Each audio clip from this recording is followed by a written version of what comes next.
Yep, this was bad. This was really bad. I'm not even gonna mince my words here. This was What's up, everyone? Welcome back to another one of my movie reviews. Today we are talking about the new Five Nights at Freddy's movie. Obviously, this is based on the original Five Nights at Freddy's video games, and I'm only familiar with the first two games. I remember them coming out and playing it, and really liking the games, but then I kind of fell off and I wasn't really sure what's going on. But I will say, I have seen a lot of Matt Pat's theories on it, so I know a little bit of the lore, maybe a little more than the average moviegoer. But here's the thing.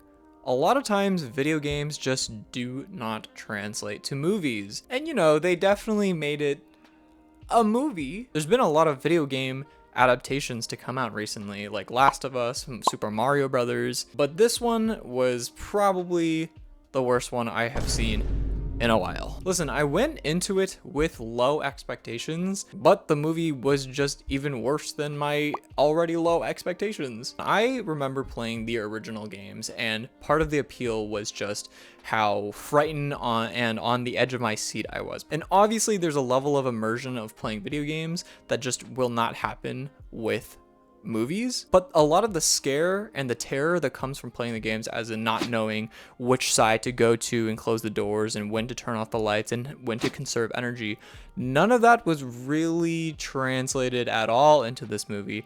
They did a little bit of the main character, you know, running around to try to close gates and close vents, but just it didn't feel like Five Nights at Freddy's. It just felt like default generic movie number one. Also, the movie was rated PG-13, so maybe that's part of the reason why it wasn't scary at all. In fact, parts of it, especially in the middle, I was wondering if this was even a horror movie at all, because they just kind of stopped being scary for an entire probably 10-minute sequence. But you can definitely tell that this is a horror movie made for kids, which is not a bad thing. I just don't know how many kids would be going to watch a horror movie in the first place unless they are fans of the games already. Actually, when I was in the theater watching the movie, there's a group of kids in front of me and they just kept on whispering the whole time how they were calling out the characters that they knew, and they knew exactly what was going to happen with the characters and all the lore that was going on. So honestly, I was piggybacking off of their knowledge. Now here's the thing. I've been saying for horror movies, you don't need gore to be scary. But this movie not only didn't have any gore, it just wasn't scary. The whole point of a horror movie. And they tried to do some jump scares, which are by default scary because of human reflexes. But even those were disappointing because it was so obvious when a jump scare was going to happen. The opening sequence, the first 3 minutes or so, it pretty much sets up the scariest parts of what the movie is going to be like and what you can expect. And the movie is almost 2 hours. I would say it could have probably been an hour and 30 and been completely fine. Also, the acting was okay. Josh probably did the best in this movie. The little girl also was pretty good. And then everyone else was just mid to actually awful. I won't spoil anything, but at the end, if you guys have seen it, what happens there with one of the actors and one of the characters, it was so cheesy, I actually had to laugh. Honestly, a part of me can't believe that Josh Hutcherson really went from Hunger Games to Five Nights at Freddy's.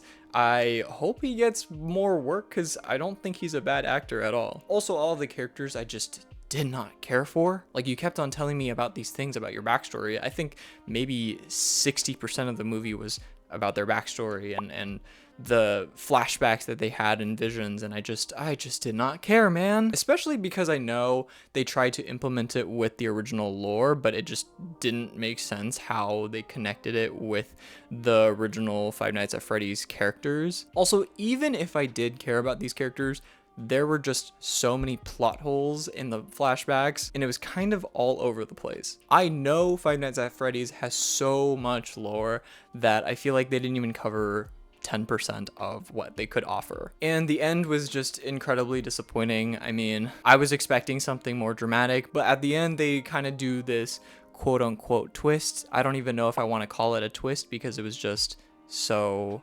bland. I was genuinely bored and excited to leave the theater. Now, let me try to be nice and pull out a couple of good things. I will say, the animatronics were really well done. They looked exactly like the characters from the games, and they looked very realistic. I genuinely don't know if it was CG or if they were real animatronics or costumes or something. They looked awesome, and they were a mix of scary and fun, and I think that's exactly what you want from an animatronic that's supposed to be at a diner. I also thought the set and the lighting that they used itself was very well done. It was very colorful, very saturated, and it looked exactly like what I would expect Five Nights at Freddy's to look like if it was in real life. Also, there were a couple of YouTuber appearances. I recognize Matt Pat, but there's a couple of YouTubers that I am not familiar with. I think that was great just to excite the fan base a little bit and to really say that the creators pay attention to the community surrounding Five Nights at Freddy's.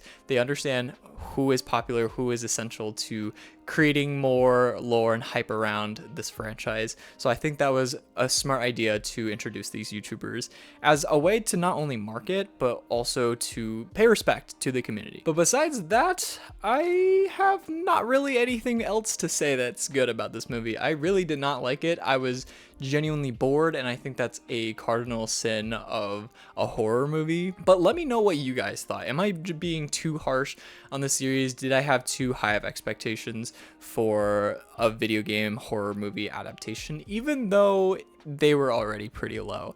Regardless, let me know your thoughts down in the comments, and as always, I will see you guys in the next video. Peace out, everyone.